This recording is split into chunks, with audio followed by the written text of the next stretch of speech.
Okay, so the whole idea of making book jackets.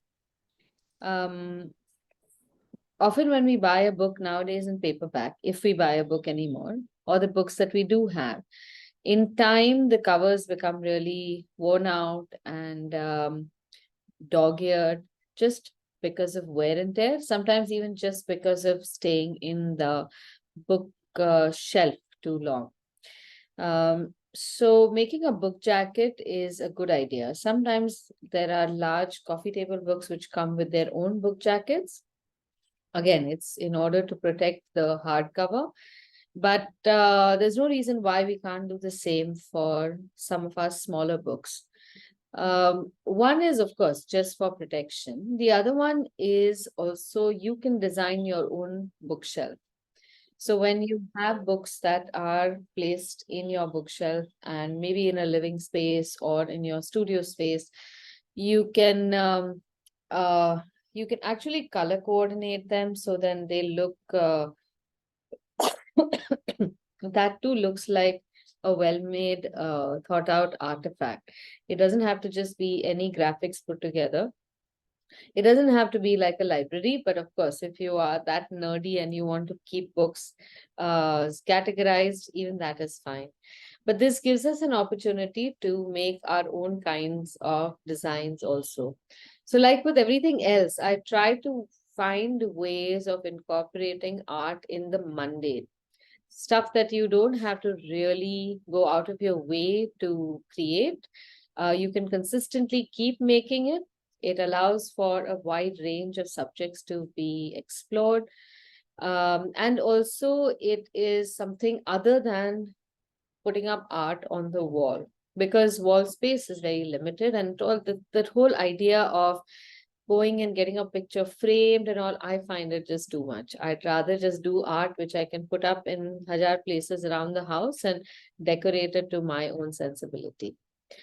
So book jackets is one great idea. You can just bring together all the books that you have and even make them serialized. So several ideas that you can explore with books. I'm going to show you a few that I've done already and a few options of books that we can look for. So um, I think all of us have a dictionary, and at least in the past, it used to be used quite a bit. Hi, good So morning. Sorry, I'm late. I was in a bit of a rush in the morning. I didn't get in. We are doing jacket covers today. book Book jackets, yes, covers. yeah, yeah. Okay, so this is normally what happens. It's usually a nice thick book. We can't really do much about the color of the paper, but I quite enjoy this lovely worn color of the paper. But we can protect the cover. Now, something like this is quite generic. So you can think about any topic that you enjoy painting and just write the text and you're done with it. So what we've done for one class is create this design. So just a floral illustration and made to size. When it's wrapped up, suddenly your book gets a new life.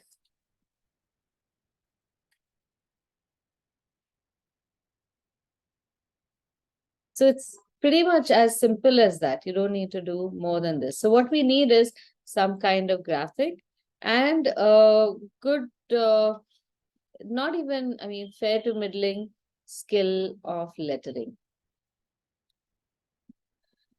Now, if you want to illustrate something that is more topic specific, so we have something like this, a book that I found in the library here. We are like that only. It's a very cute book about, I guess, idiosyncrasies or idiosyncrasies.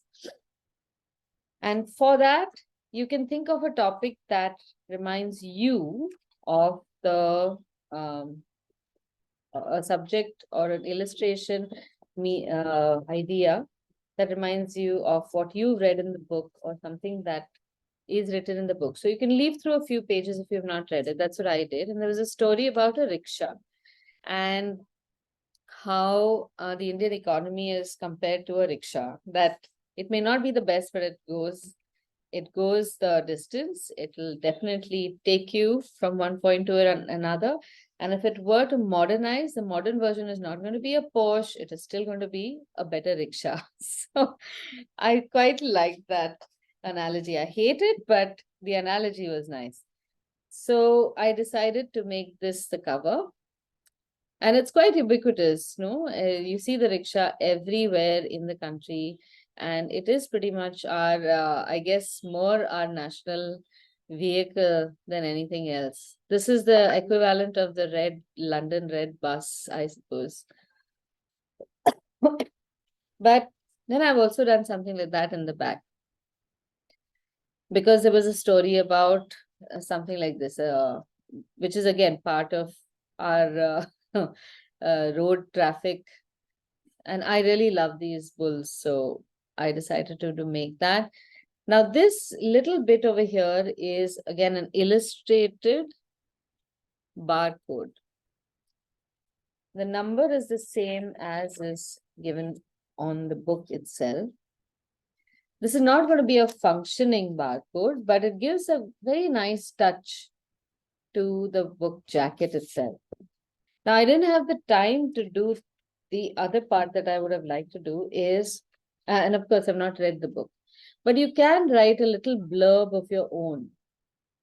So the person who is picking up a book doesn't have to read about what Prahlad Kakkar has written about this book. But if it's from your library, then you can write about how you found this book or somebody gifted it to you. So there's two things achieved in this. When you write your own blurb, the person who's taking it from you always will know that it's your book, because book thievery is a big epidemic, and it's terrible for people who love their books and they don't remember who took it, and then it's gone. So even if your friends, you have common friends, and they go to their house and they see a book and they, oh, what a lovely book cover, and they see your blurb and they say, okay, why has Elaine written a blurb on this book? And then they say, I have to say, oh, I just stole it from her. I meant to give it back, but it's out there. They will know.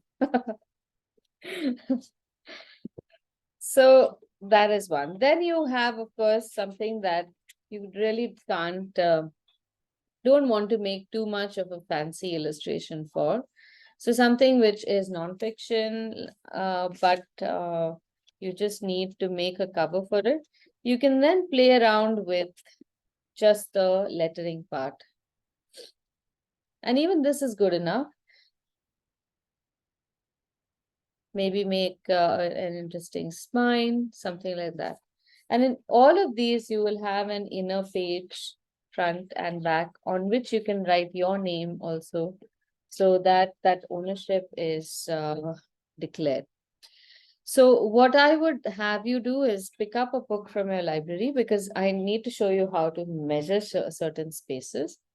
But let me give you an idea of what. Wait, just hang on. So the books that I have collected now, what to look for, that I can help you.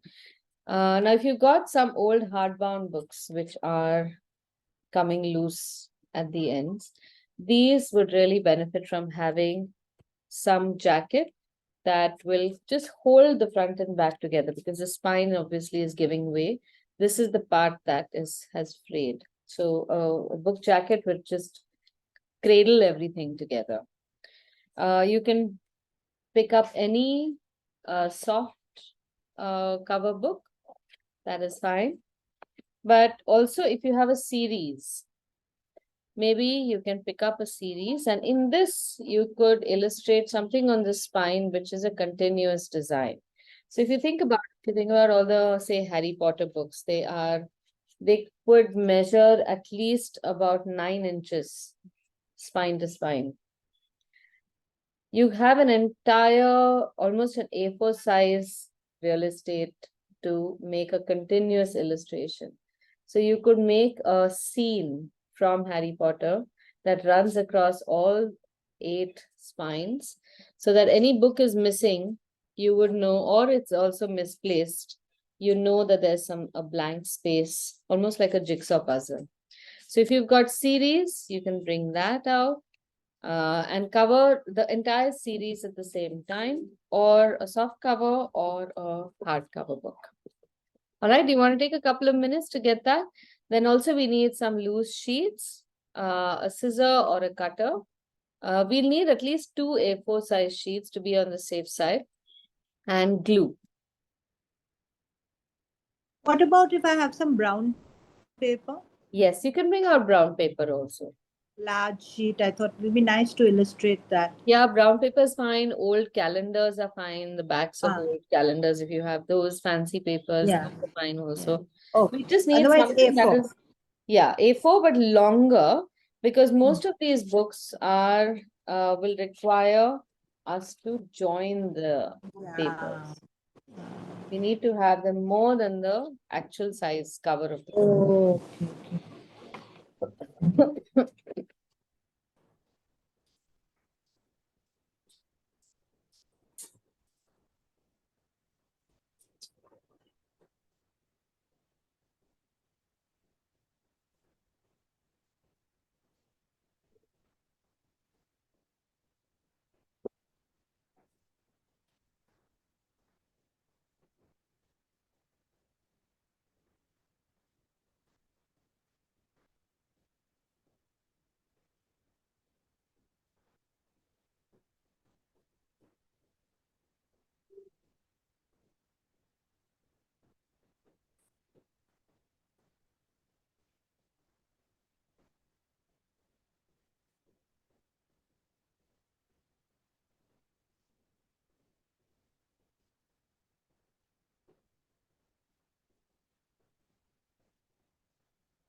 Oh,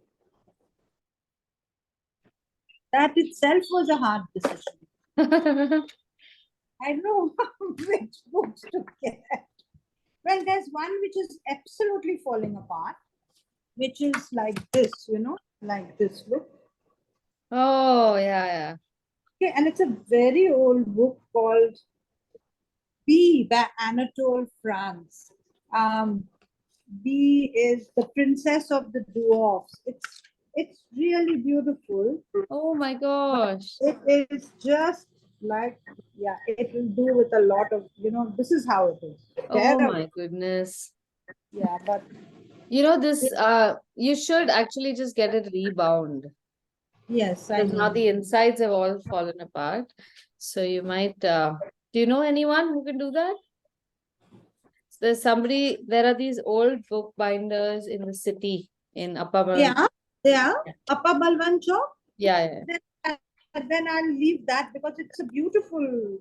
It's Yeah, really, it's got such gorgeous illustrations. you should get a rebound.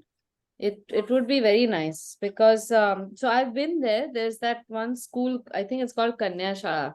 So in the same line, there are these shops where maybe just the next building on the left, like if you're facing Kanya Shala on the left, Yeah. in the basement, there Oh, are these guys who are toiling away. They have, because I had gone oh, and got that the there's a specific cloth that they use for binding the spine. yes, I couldn't yes. find it anywhere. I just found these binders, so I went and bought some from them. I mean, they wouldn't even sell it. They said if you want only so much, I Oh, can cut it and give it to you.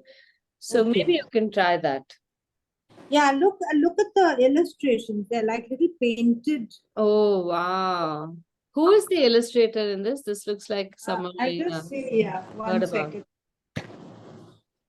Anatole France, retold in English, William Glacier Limited, inscribed to AG. Just click a picture of the Printed by the Temple Press at Letchworth in Great Britain. No illustrator.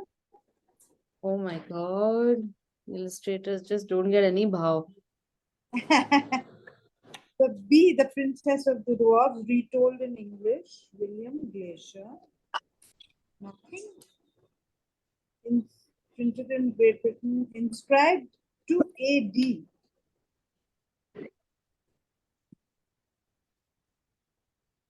Nope.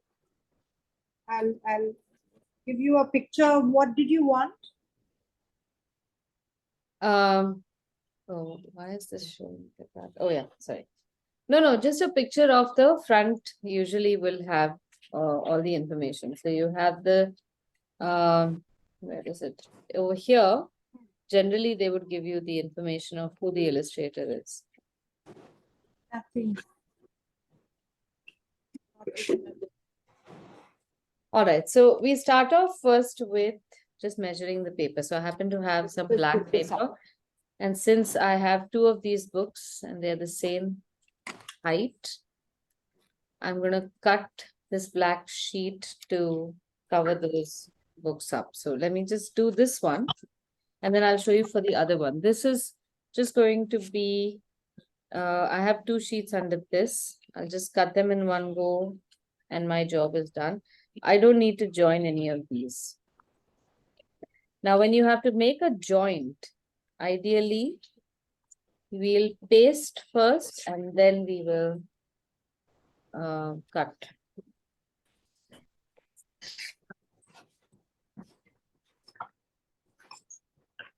So in book binding, all cutting is done after all the papers that are meant to be together are kept together.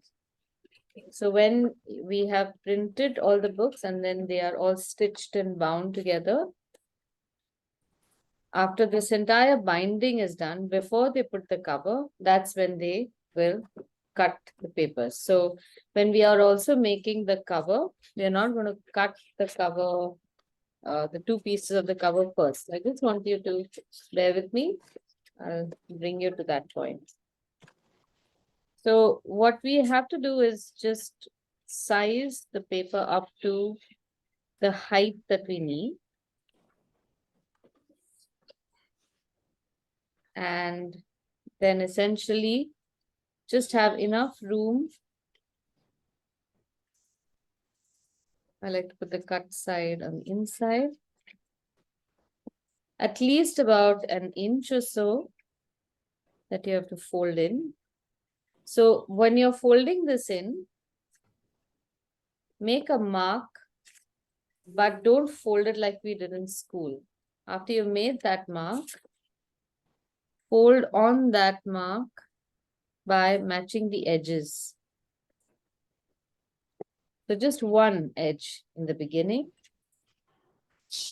Place the book back inside that edge and fold over. So now when you're doing this fold, it's crucial that you crease the spine like that. So just with your fingers, create a crease on the spine.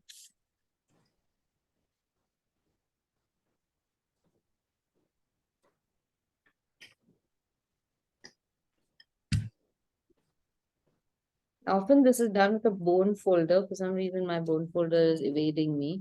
I can't find it. And then only again on the other side, just fold the paper over like that. So you get a crease here. It's not folded in, you just get a crease. To reinforce this crease, I just did it like this. Now, the reason why I'm doing all of this natak and not telling you just to fold over is because in each of these, you need to give about a small micromillimeter of space around the book cover so that once you have folded everything in, it does not buckle the cover. All folding needs to be done with a little bit of extra room. So your jacket will just stick out a small millimeter outside of the book. That is healthy for the book. Sometimes even from the top, you can leave a little extra so that it folds inward. Okay, now I'm going to do the same thing for the bigger books. Now for something like that, it's just a little short of my A4. But I can always add more. So can you see I have kept my A4 upright. And I'm going to cut it just a millimeter more than the size of the book. So this is my book size. I'm going to cut it a little more.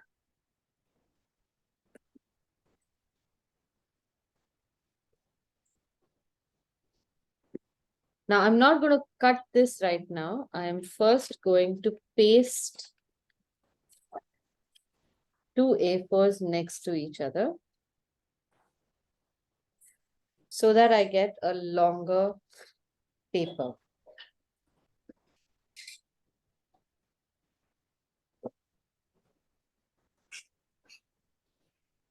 Now, one way to measure is just keep your book, it's as tall as I can go. Always keep your book excuse me, and roll it over so that you can see whether you have ample space. Let me try it sideways.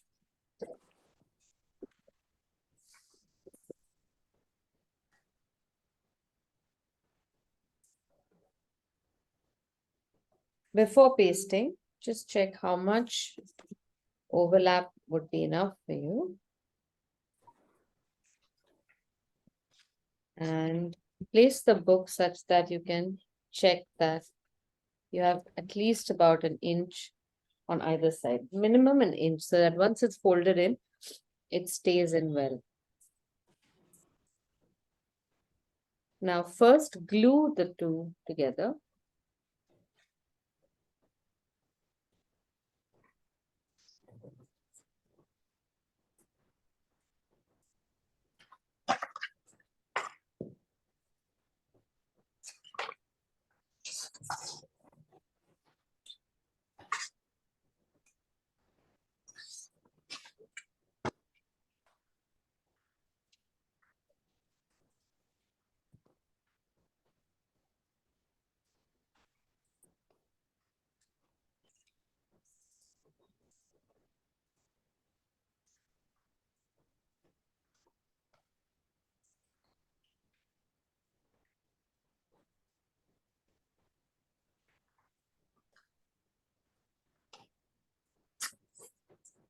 Now also when you're gluing, check that you don't glue the papers crooked. So if you've got some long edge of your table or anything that you can align this paper to, and then place the next paper around it so you can check that it's not, see, if I were to do this visually, I might not be able to see that it's slightly crooked. So align the papers to an edge while you're pasting. These few things, if you take care of, it saves you from a lot of frustration later on. Because you do all this and then you're going to make the illustration and then finally it doesn't fit properly. It's rather frustrating.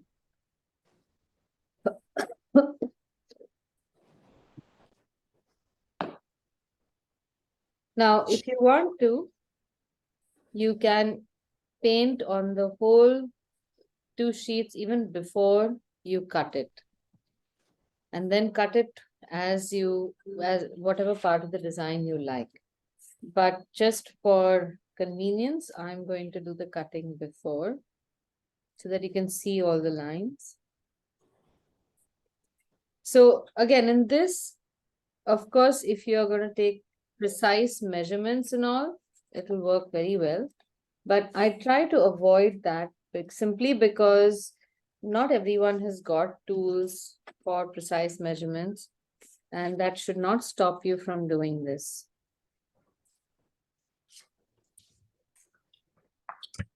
Okay, here again, press the spine. I could go even further actually. No, yeah, I'll keep this here. So I want to avoid bringing the joint to the front.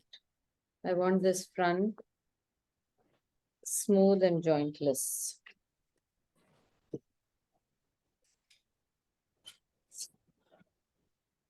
And here I'll take it inward.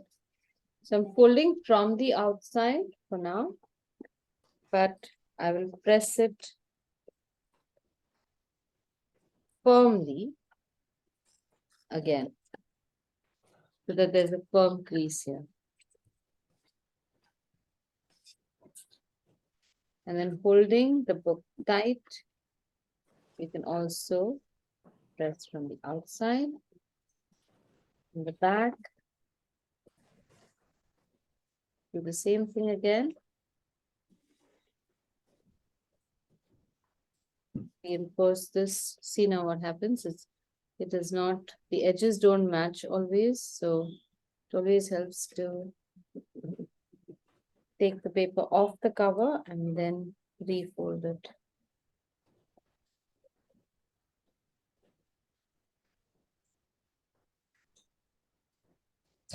Now you can remove the book and now fold on one end of the spine.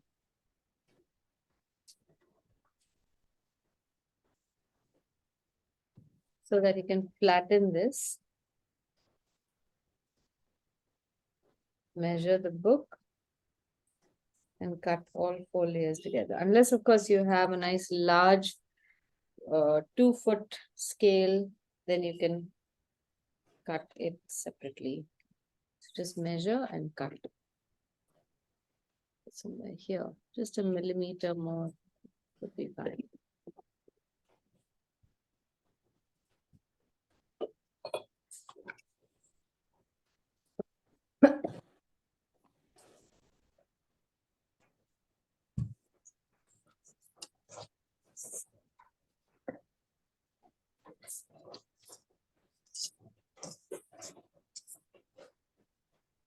So my book is about 22 centimeters. Just gonna cut outside a millimeter outside of 22 centimeters.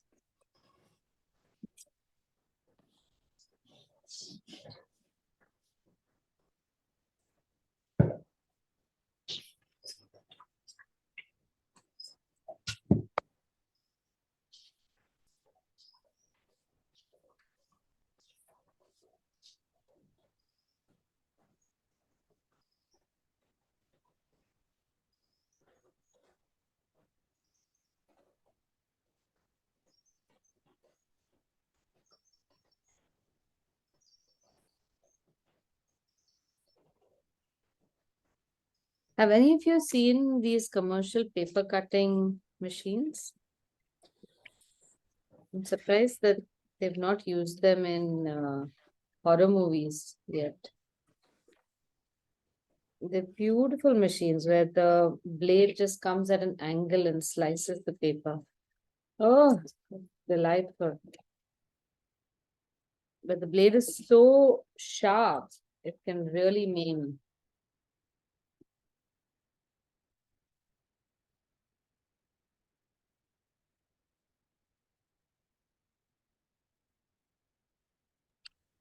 I get goosebumps thinking of paper cuts, regular A, the new paper cuts. And I can't imagine those paper cutting machines. Yeah, yeah. They, I'm sure that they must cause a lot of paper cuts. But I mean, they always handle a whole stack. So I guess I don't know, stacks are less uh less sharp. No, but definitely it's going to hurt. All right, so this is our book completed now.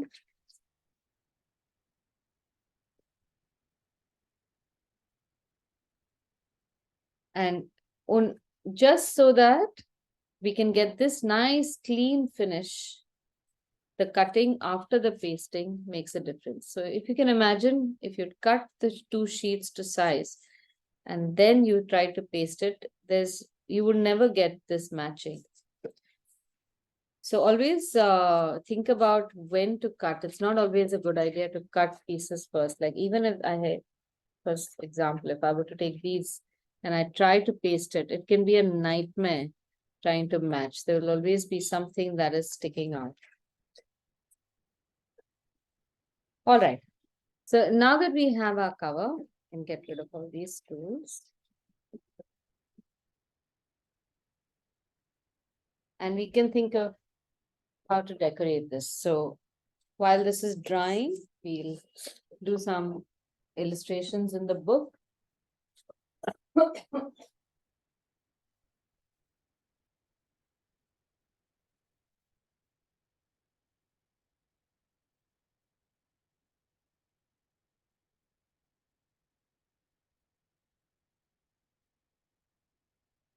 Now, since it's a book, the most important thing that we have to focus on is the text and the lettering, not even so much the illustration. We're going to assume that we don't need an illustration or it's not really important. So when you see the cover of your book, you will notice now in this case, it's just a biography.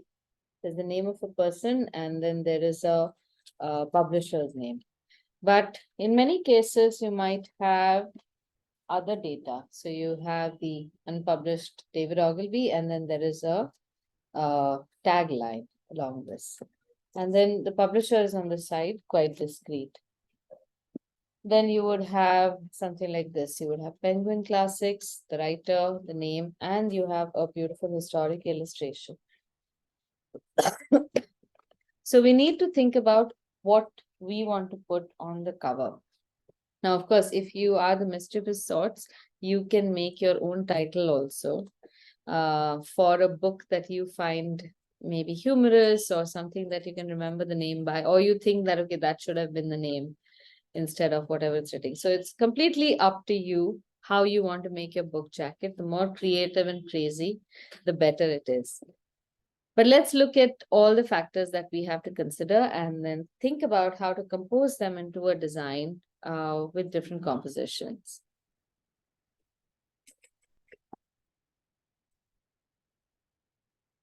All right, so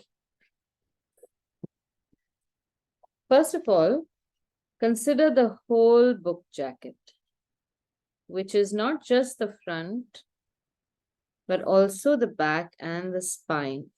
And you have inside folds. So you have the spine in the center.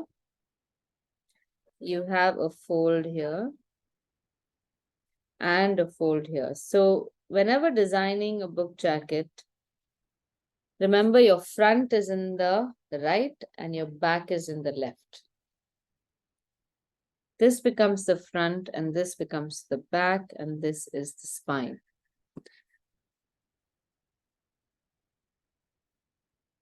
So we need to consider the whole area as the book jacket. The text in the front, back, and the spine is different. But as far as the design is concerned, it could be a whole thing. Once you do that, you realize that you could have something that starts from the back and comes to the front, or starts from the front and goes to the back. It could be a continuous scenery. It could be like uh, a mystery. What is in the front is answered in the back, or something like that. That's one. The items to consider.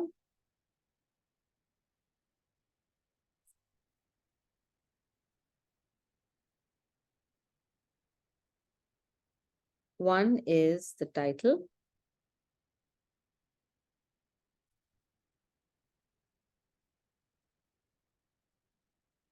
Second is name of author.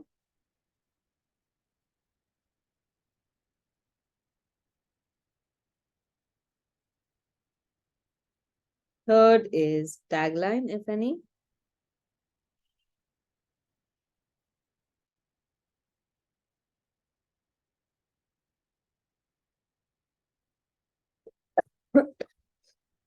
Fourth, image.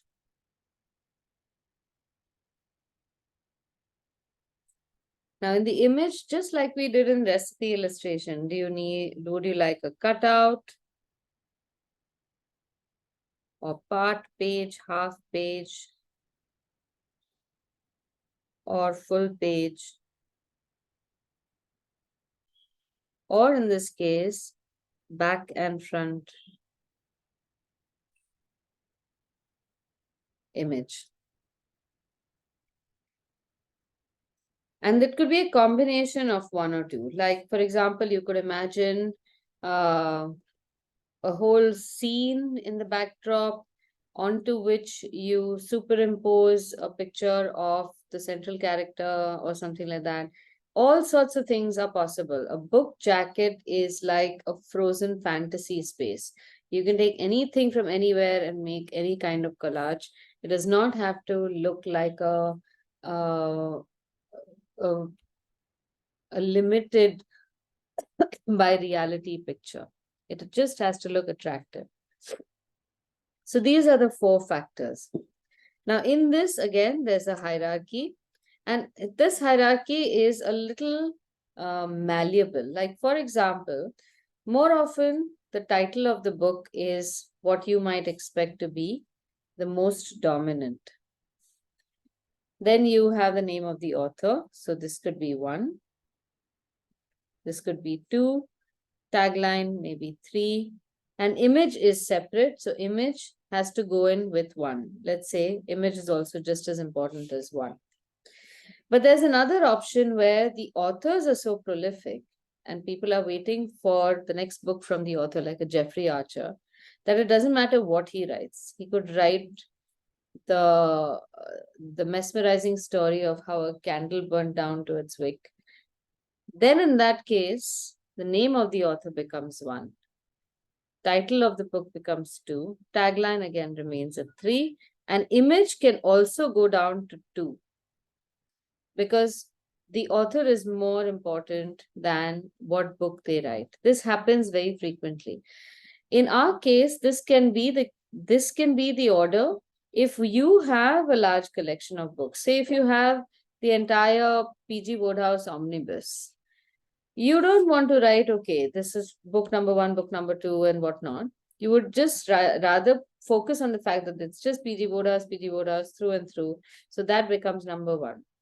And then the image can be anything depending upon what the title of the book is. So sometimes it is related to one person, so you draw that character. Sometimes you draw the golf club or whatever. So you have to decide on the hierarchy and what you want to do with this in your bookshelf. Okay, so today, since we have, I'm going to actually give you the freedom if you want to. Do you have any books that have specific pictures that you think might go?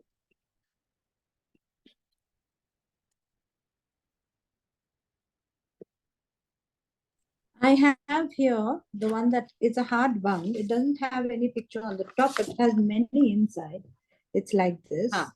And it's got pictures. I'll just show you. It's called the Black Monkey.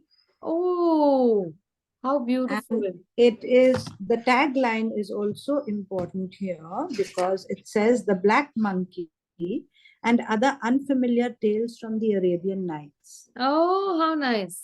Okay. So, and John Hampton and illustrated by so and so. And I took the book.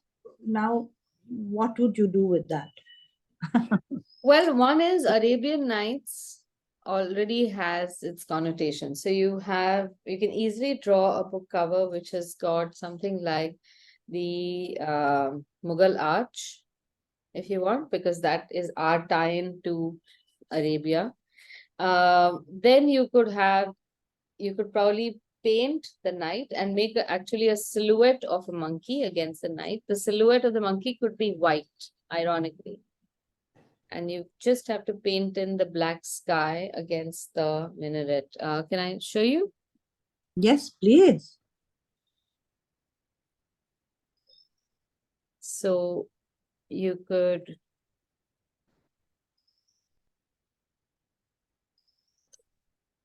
have what is the silhouette of a monkey? Let me just have a look. There's one here. Okay, let me just get a reference picture. Yeah.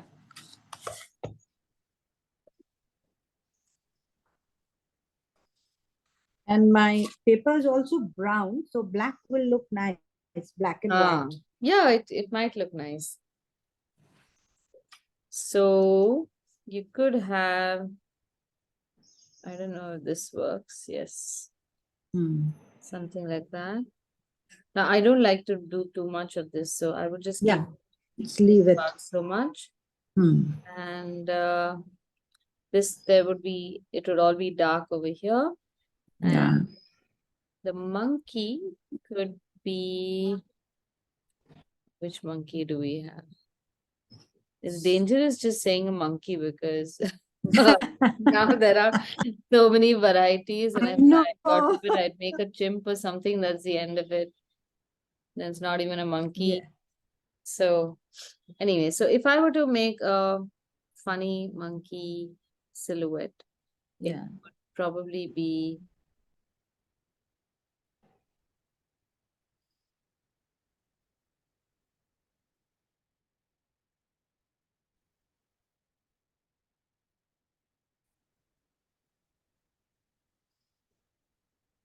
Yeah.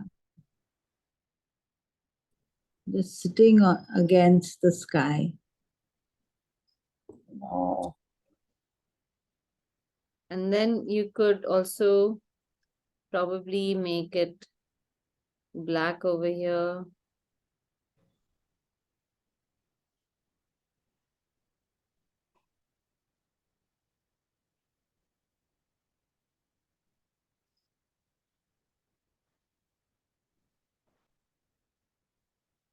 Because you don't want to miss out on the tail.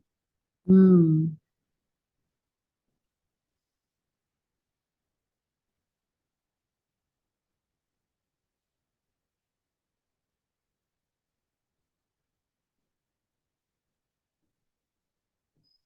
So what was the title you said? The Black Monkey, Unfamiliar Tales from the Arabian Nights. Okay, the black monkey. All right. Now, The black. in this case, you Yeah, could he would be white and yes. you could write the text over here also. Hmm. So you could write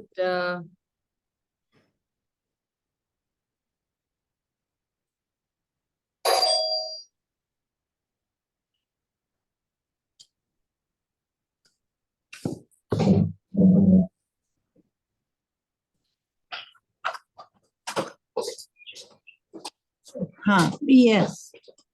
and literally just paint this out.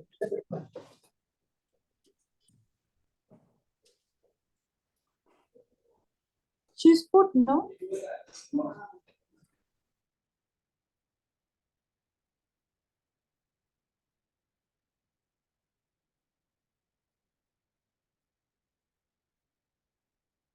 And even for the monkey, you can make a funny looking monkey also, or you can look for a reference of cartoon monkey and illustrate that if you want to.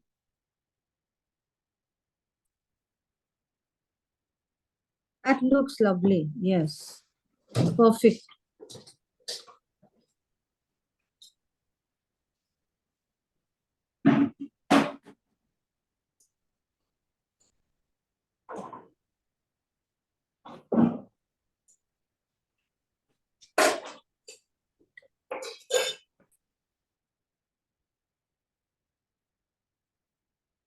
In my case, when I make these book jackets, these are, I guess, catharsis for me when I find books that are so badly designed and I feel I could have done a better job. Then I make a book jacket and I feel, okay, all is right with the world again.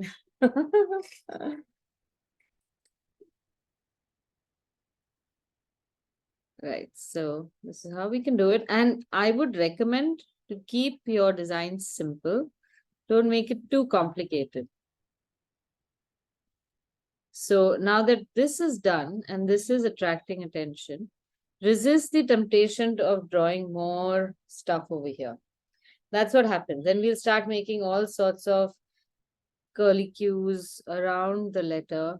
And then that, Exactly. yeah, that starts making it look a little less nice.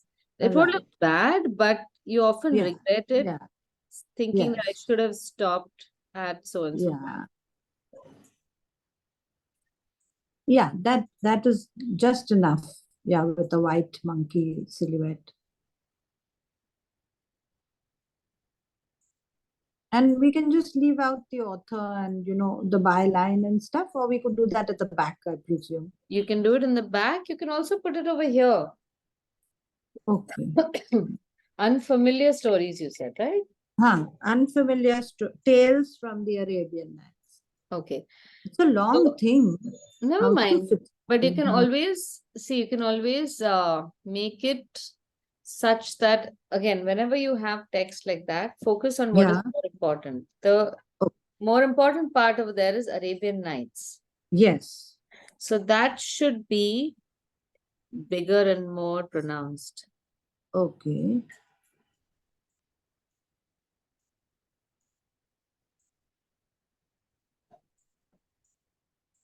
And again, this is like a series. Yeah. And then you can write over here, unfamiliar stories from. Unfamiliar tales from the Arabian Nights. Yeah. All right. So you can write. Okay, now in a place like this where Yeah. now unfamiliar is not going to fit over here, Mhm. you can have fun like this with tales from Yeah.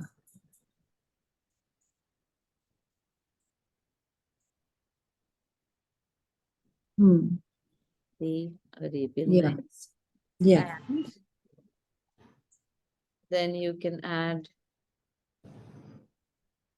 Hmm.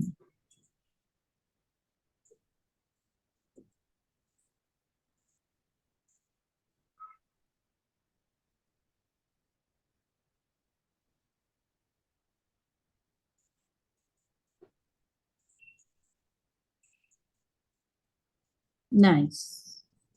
Yeah. Just right. okay. So even without this, it works. Yeah. Black It Monkey just Tales works. from Yeah. Arabian Nights works. Yeah. And That's this also. adds that touch, Yeah. makes it look more unfamiliar also. Okay. So Now, that kind of completes the whole thing. What does one do with the back and the spine? now in the back you can write, maybe you can draw illustrations of some other, Illustrations. Take care. yeah, other stories. Yes, yes. There are lots that way. So you Yeah, can do yeah. that. Take care. Take care. Take care. Now Thank you. for Yes. Madhav Rao, I'm going to just make a painting on the whole cover. And write the text on top of that later, like I have done for the dictionary.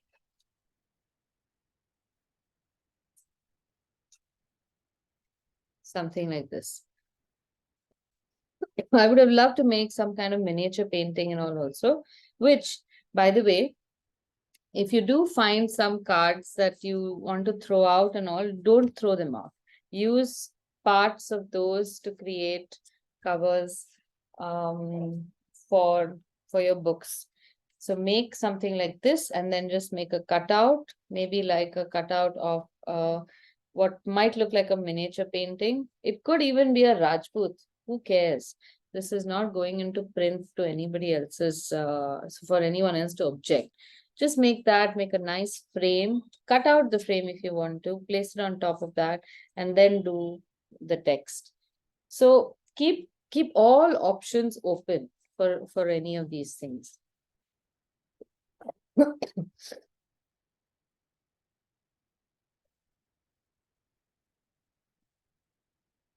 You went to a health place and came back so with such a bad cough and cold. I didn't go to a health place. Oh, okay. I read on your message about Jindal and then I asked, what is that? And everybody said, oh, it's this very fancy health place in Bangalore. So I said, gosh, you've come back with such a bad cold and cough. It's not a great testimonial for that. No. So now here's how it works. I went to Okay. Jindal, yes, but I went to Jindal University in Delhi. Oh, I see. It didn't even occur to me. Yeah, I know about the one. Okay, you said Jindal. So I said, Yeah. okay, they've probably all gone off for a holiday there. And here you are with this cold and cough. If you've gone to Delhi, I don't blame you. Then you can get all kinds and come back. That place is just. Delhi was just awful. Yeah. Flooded also, na? Did you get stuck in anything? No, so we managed to not find ourselves in flood. Good. All right. What is the title of my book? Where is the book? I've just kept it away. Ishwa Madhura. All right. Okay, now for those of you who are not very sure about the lettering, always use a rough sheet and practice writing on that. Give yourself space. Like, I don't like to make too many lines on my final work, but I do use rough paper very liberally. So I want my Peshwa Madhurao to come only in about so much space. I happen to have leftover paper from when we cut this. I'm going to use the same. Leave maybe about 1 centimeter on either side. So that gives me so much room to write the title. And in this, I can write my title first.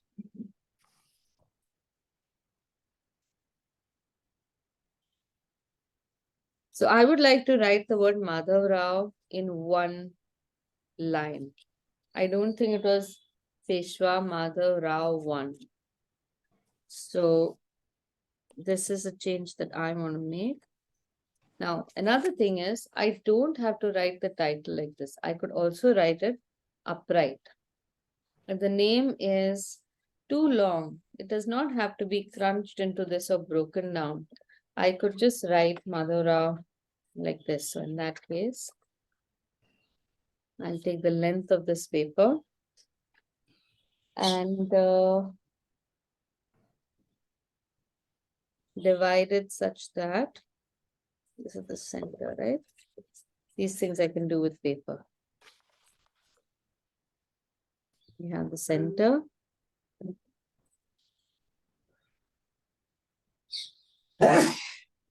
Bless you. Good morning. And then just divide these spaces. I have 6, 7, 8, 7, 8, 9, 10, 11, 12. These are 4.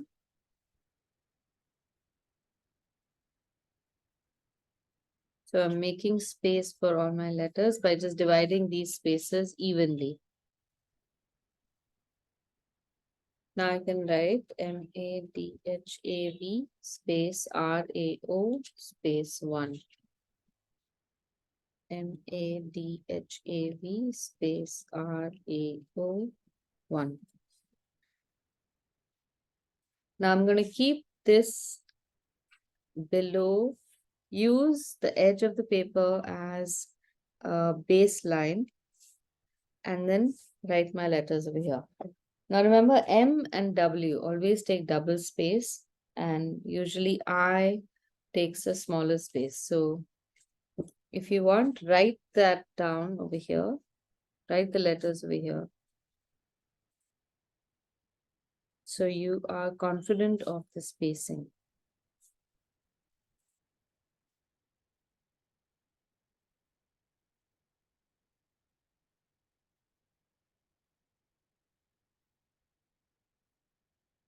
Always write the big letters first and then the small letters.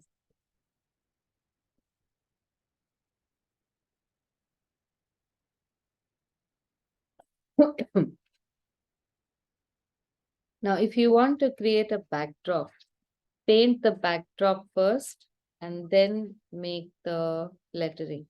Don't write the pencil work first and then paint the backdrop. So now in this case, I think I don't mind making a very nice sepia like background color.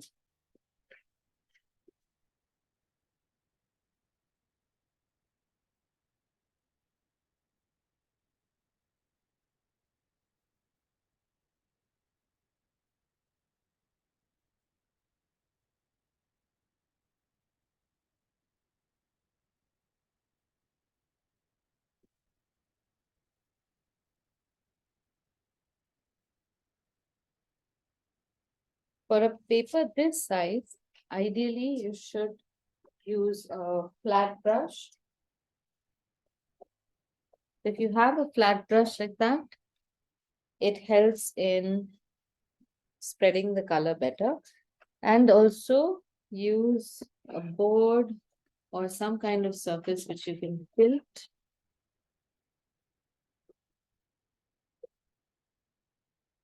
Now I have multiple colors in my palette, so I'm not going to restrict myself to just one tone. I think this is also the wrong kind of brush. It's a synthetic brush. Let's see. I won't know how good it is till I make it work.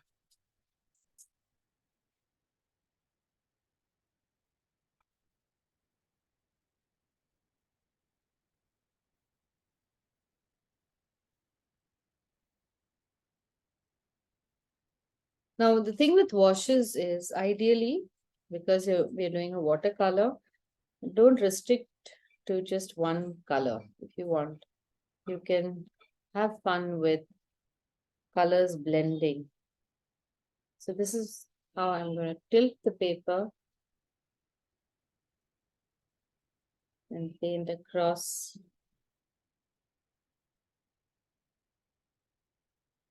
My paper is going to buckle for sure because this is all watercolor and very watery paint.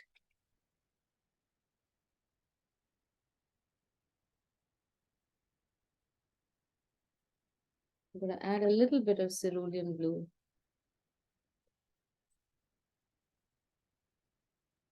Change the mood a little bit.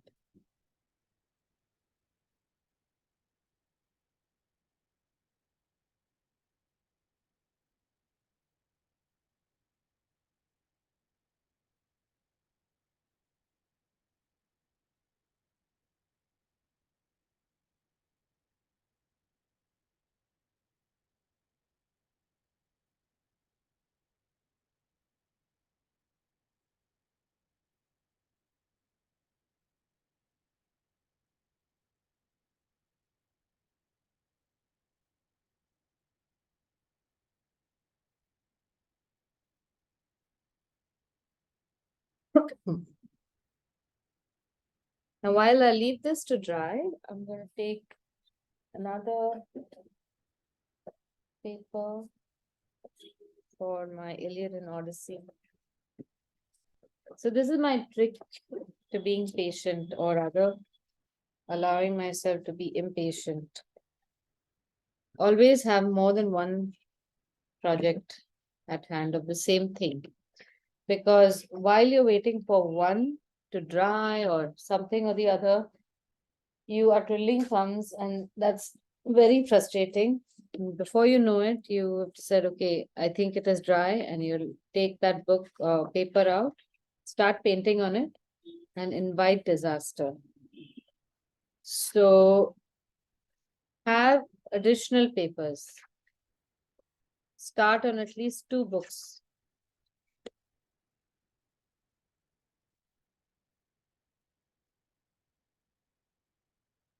I should write a book on Zen and the art of art. How to keep your calm and cool and build patience while constantly being busy.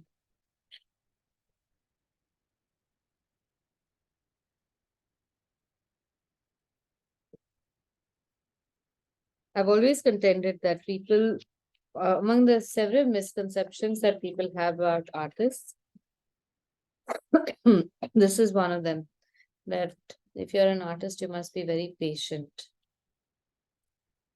And I just used to believe it without even questioning it. But I realized that it's not patience as much as perseverance and tenacity. There's a difference.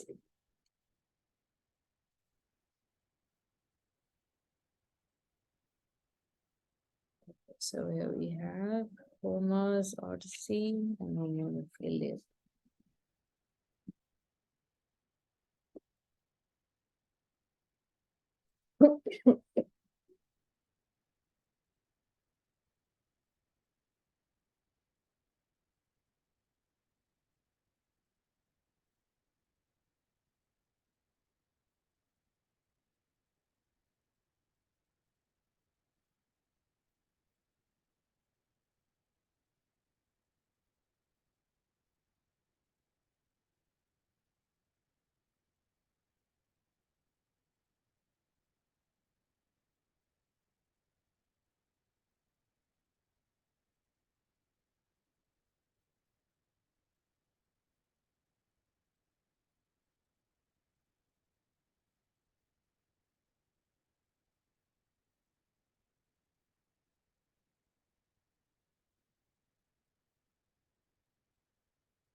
Now, for something like this, the Iliad and the Odyssey, I would look at inspiration in old, maybe Greek or historic Greek artifacts. Like you would have those urns, pottery.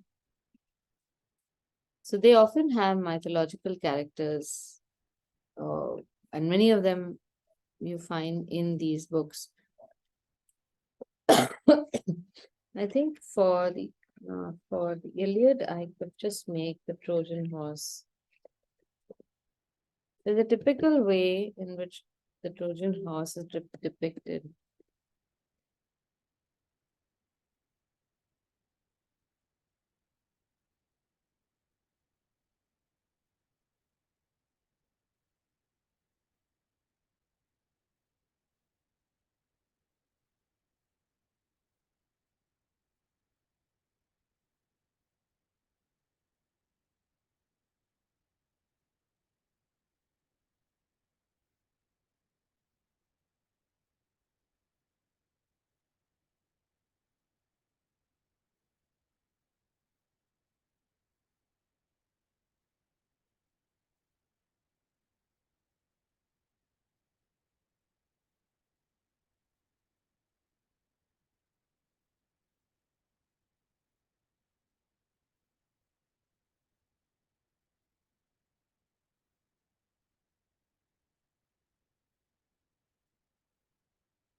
Aditi, what pen are you using?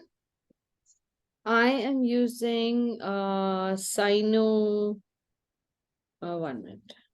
Where's it gone? Uniball Sino pen. Uniball sign. Okay. Yeah, see this one. It's a 0.7. Yeah. Thanks.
B is illustrated by Charles Robinson. It's actually on the spine of the book.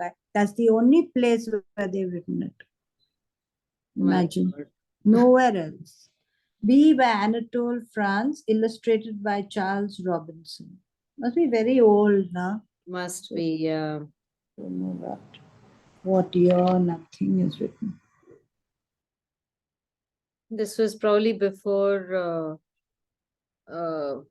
the illustrators had any rights. I'm sure there must have been some kind of uh, strike that the artists also might have gone on. Not that it would matter now.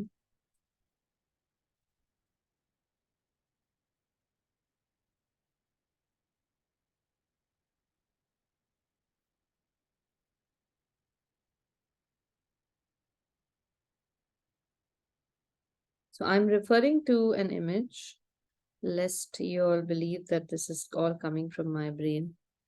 I'm not. I'm actually just copying an image of what looks like a very lovely illustration of a Trojan horse. And my only spin to this is the inadequacies that I possess. So I'm making only the textures that I can make over here. Maybe not the kind of detailing, because they have made the detailing look more like wood, but I can't do it at this scale with this pen, so I'm not bothered. But that in itself is creating a style that's unique.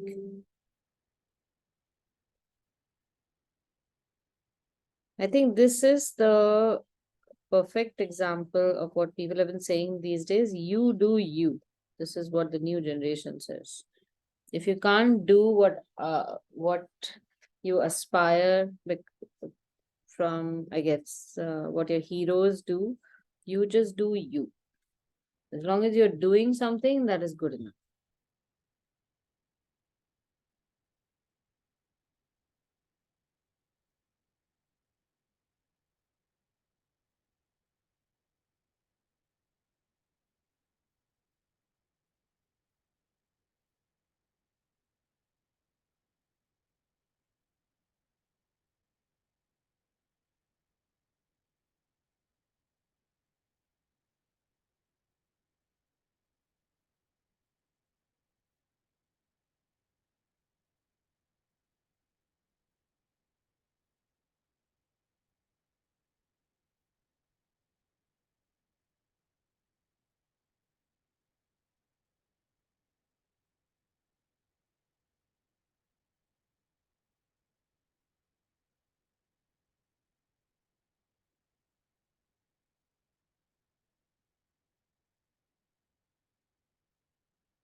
These white pens, incidentally, they dry up very fast. Huh?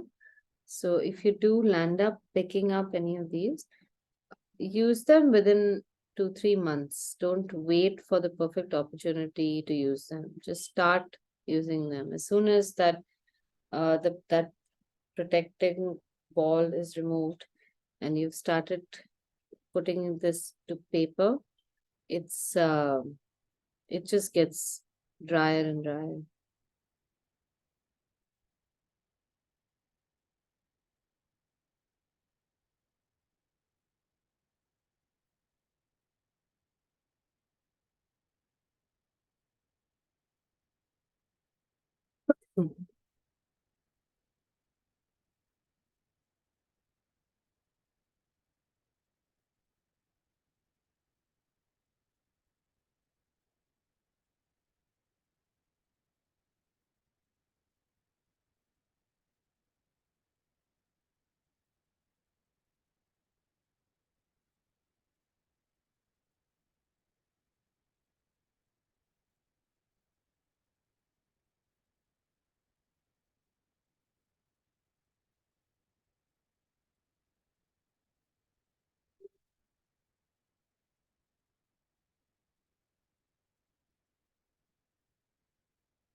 Now, when you're making the text also, try out different options.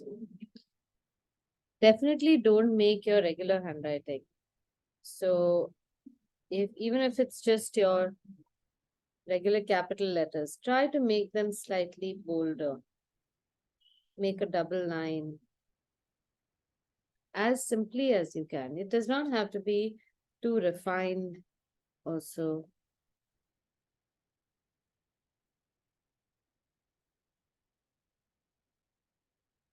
Say you write an M like this. Just try and make this slightly thicker and see how that looks.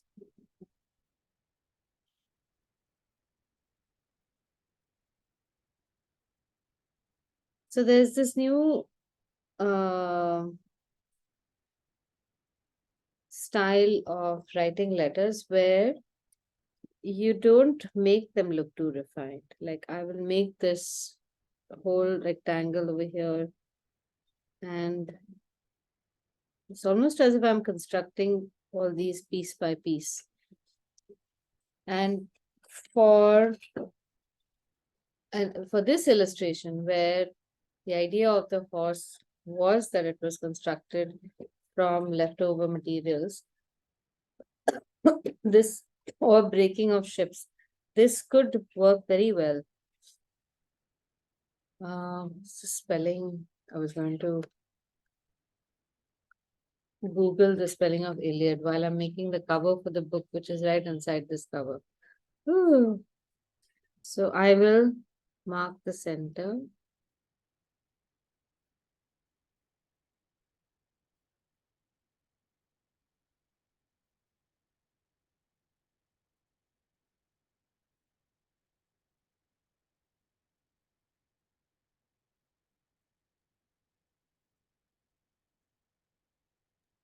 It's a single L anyway. Yes, you're right. I can never tell. I've always written double L.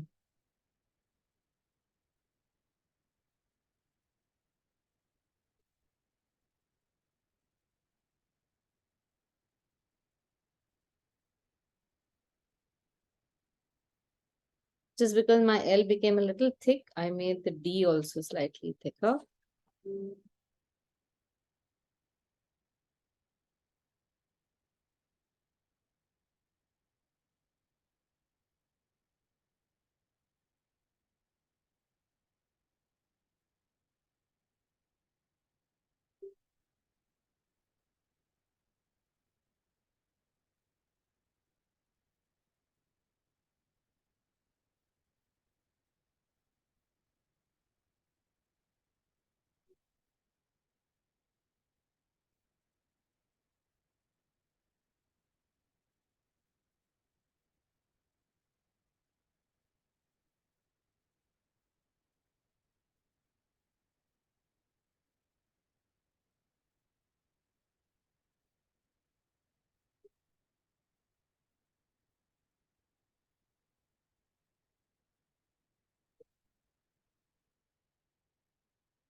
Now it's all leaning slightly, not leaning, it's a little to the left than I would have liked.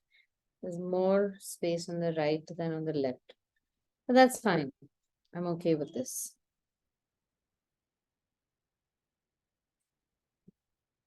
Now comes the spine.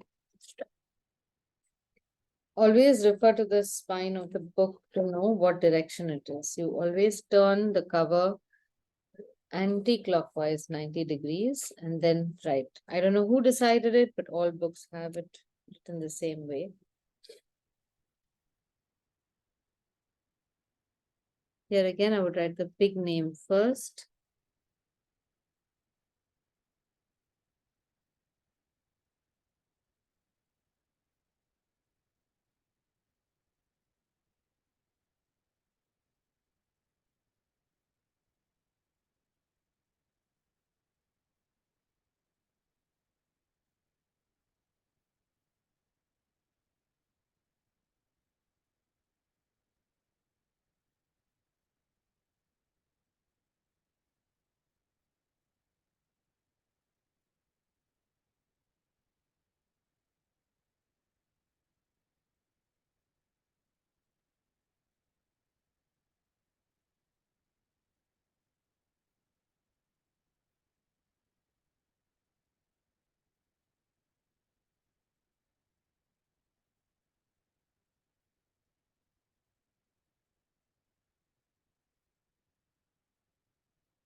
I have to just wait till this dries up.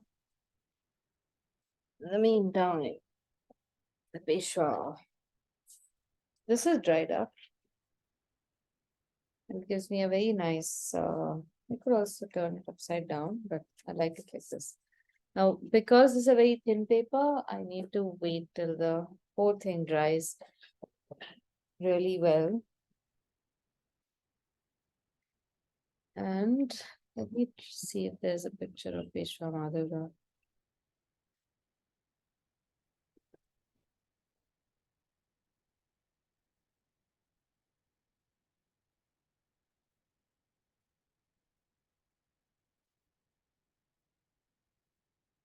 Oh, there is a nice illustration.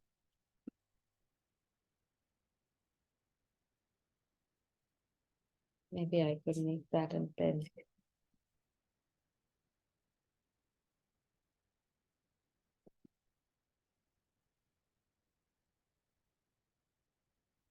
Now here again, I'm gonna try to put a spin of my own.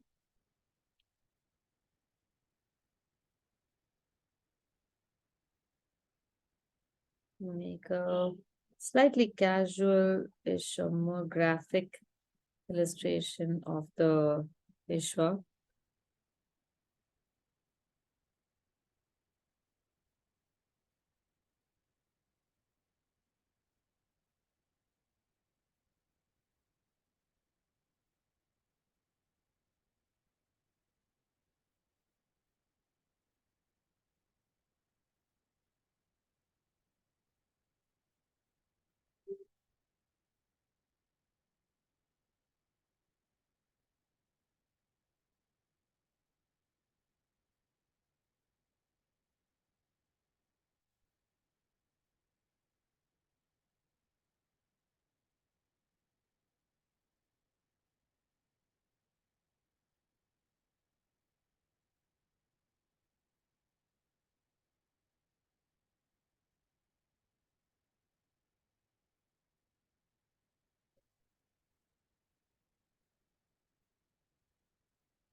Excuse me.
Okay, there we go.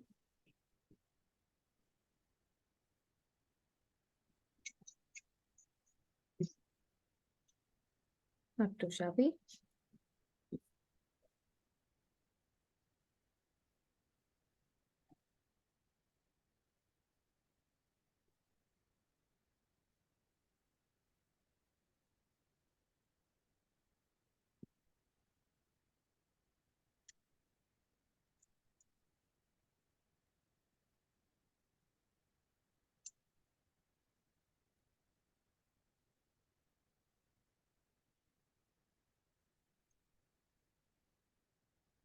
Goodbye. Let's see Banerjee.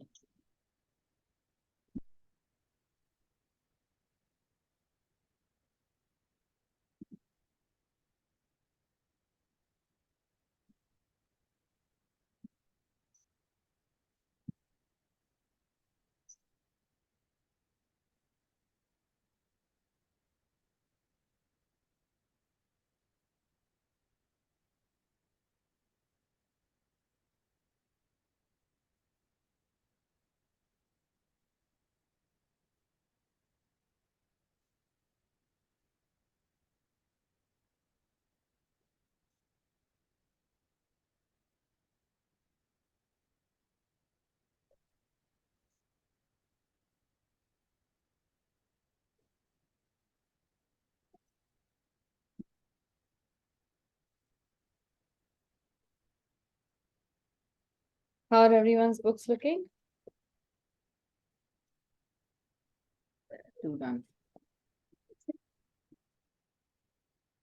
Two done in the price of one, time of one, the patience of one.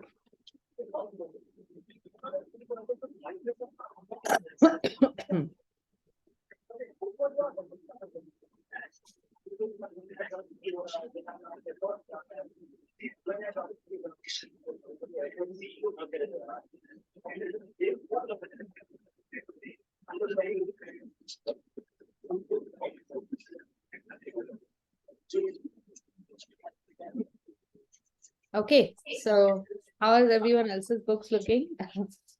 I just got involved in my own.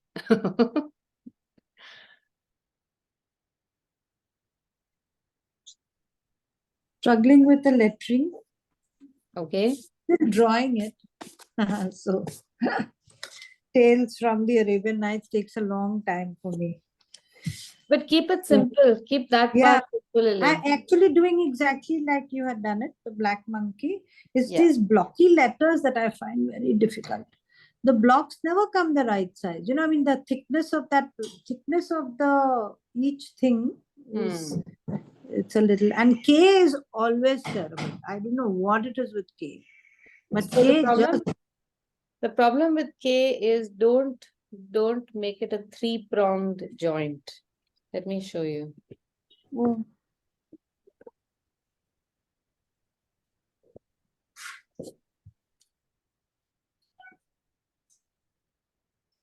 When we normally write K, yeah, this is how we write it in single form. yeah, And this is what will make life miserable for you. yeah. When we are writing it in any kind of decorative lettering, bring this slightly lower and move the leg higher up onto the arm. So when you make it double, this is Yeah. what you're otherwise faced with. You do this, Yes. and then you have this, and it just looks like a very awkward Yeah. joint. Yeah. Do this, Yeah. bring it up here. Oh, So these are the two options. okay. Now, even over here, imagine if you have these just parallel lines drawn. This is your one joint. You make it parallel like that. And then from the same point, you draw it outward. Okay. So what happens over here is, Hmm. let me make it a little bigger for you. This is the point from where you want both to come out, right? Yeah. So this will look very odd if we make a double line like this.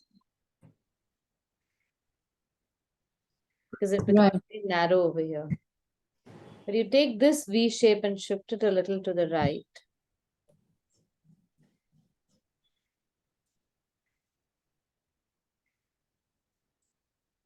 And make parallel lines outside. This K is better. Oh, okay. So this is how we do it. Leave a little room, a gap in the center, more than just a point though. Okay. And aim to have both the arm and the leg in the same line as each other outside. Oh, okay. That also.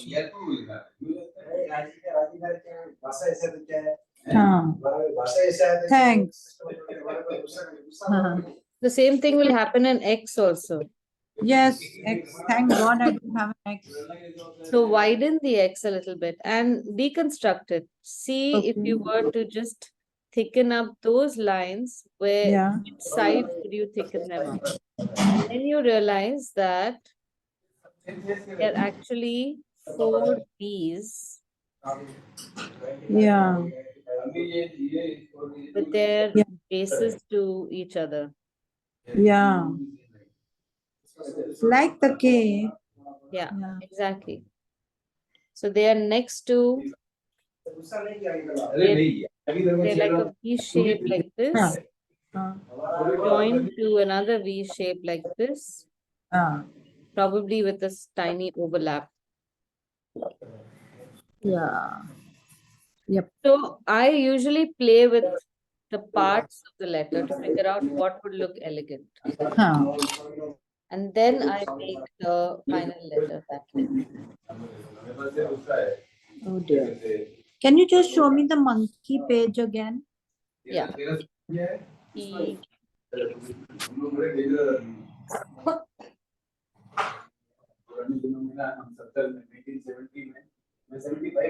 See, okay. Your lettering underneath. Okay, okay, okay. Hmm. Right. Thank you. Perfect. Okay. So next week onwards, we will start our sea life. If there's any, if you have any particular questions, please send them in. Sea life? Yes, this month is sea life. Let's see. Okay. Anita. When we doing 1 second. I have Are to we add doing something envelope? here. 1 minute. Yeah. Okay. Have you just drawn the same thing from the cover of the dictionary? You could have changed those color stripes. You did not need the color stripes. Lettering I changed a bit, but the colors I sort of kept them with. So see, the tones are very different in that. The green is very different from what you've used. So in I your guess- case, yeah. So these, aesthetically speaking, the green does not make sense over there. Okay. And see how the green, red, yellow works with each other. Now, when we are making our own cover, we are bringing in our own aesthetic sensibilities. So don't just go with the ready colors that we have. That idea has to be thrown out. And is there anything else you could do in place of stripes that might look better? That's also something that you should consider. Like it's for my Webster's dictionary, I did not make anything from there. I just covered it with flowers. So there could be something that you're really good at painting or enjoy painting the most. So make that as the cover for something as generic as a dictionary. I'll do that. You can just turn this over. You don't have to discard it. Aditi, I need some help. Yes, Neeta. I have this book, Okay. very interesting. How can one better this? I mean, it's like they've already have the Bindi. bindi and the question, and So, I mean, like, if I have to kind of redo it, so I've been just kind of thinking, Is there something in the book that you find memorable? it's basically the Indianness of India. I mean, how we are like, What about Chopper? or, Jugadu, and kind of, we No, have what our about own. illustration of the game Chopper? It's such a nice. No, but I don't think it's No, about no, no, game. this is not I about that. know exactly. It's It's not about about, it. Absolutely, it's not about it. I don't believe it. But it is one of those games that Indians play. So there's two things also, no? For that game Chopper, that was the game played in the Mahabharata, right? yes. And the whole Mahabharata revolves around how things transpired during that game. So you could Yeah. use that as the basis. And if you want, instead of the regular pyadas or the dice, you could throw in some other stuff. You mean Similar. cartoons of Indian, I don't know. No. Do something that you can do. Acha. Don't try to learn anything for this. Chopper is would be easy to make. You just have to make the base, and that's good enough. Just make that decoratively and do the lettering. That's fine. But in other ways, like, so what I want you to do through this is forget the illustration bit for Yeah. a moment. Think about metaphors in just as thought process in terms of malleable design. So what are the components of games and what are the kind of games you play? So think of how this can be equated into other objects.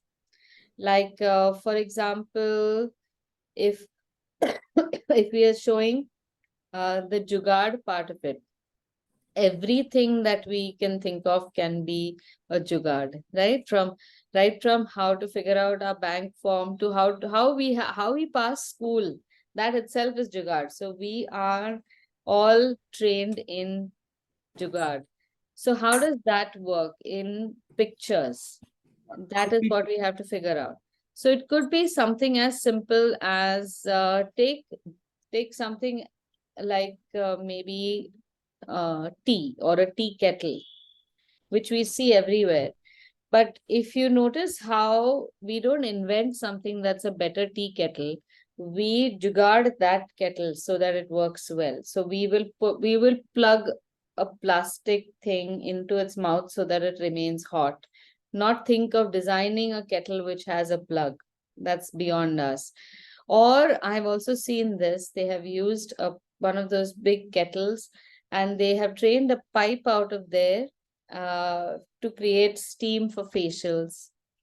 So something as simple as that, but it can be used in so many ways because that is our jugaad. You take a motorcycle engine, you can, of course, it's motorcycle, but then you can also farm with it. Then people are doing all sorts of other stuff with it. I've heard of jugaad where they're making lassi and top loading washing machines. So you name it, and we'll find a way to take one and replace it with something else. So the clever design is when you don't have to do too much to explain the concept. It has to be very brief. So if you can take something like, that's why that whole bindi and question mark as a design works very well. In other words, what else you could do is maybe you could take something like playing cards. That is again games. And what you could show playing cards usually have the same symbols on top and the bottom. They're mirror opposites, right? So you could probably show half cards of aces of all of the colors, and then the bottom half, each of them could be something else. But it could still be represented with a diamond and a spade and heart, all of that. Okay.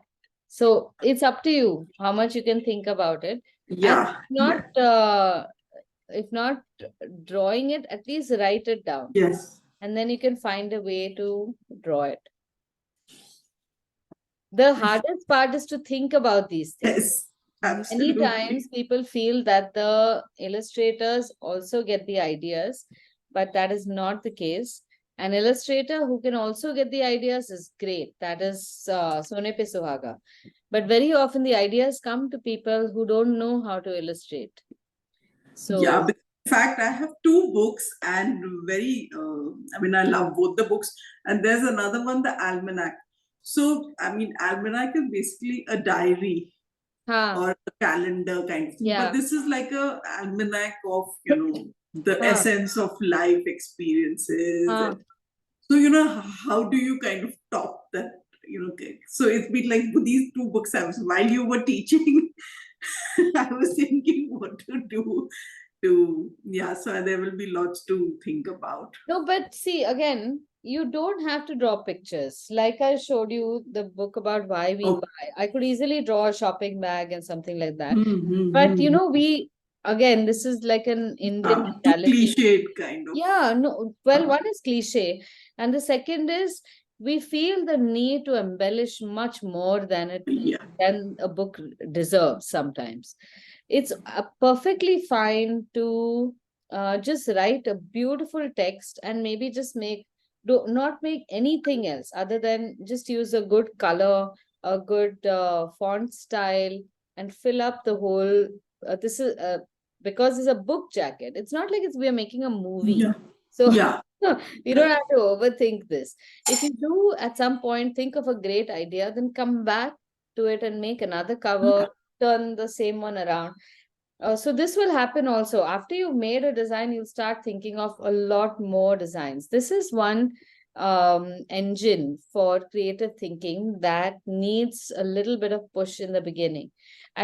After a few of these exercises, even when you're out on the street and you find something curious, you will instantly know where to apply it as a creative design idea, either in book design or just make a painting out of it or something, or just as a curiosity that you enjoyed for a moment. That's also good enough.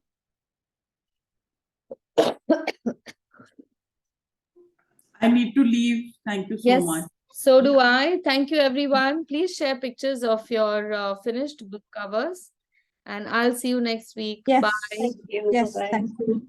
Thank you. And take care, get well Yes, soon. thank you. Get well.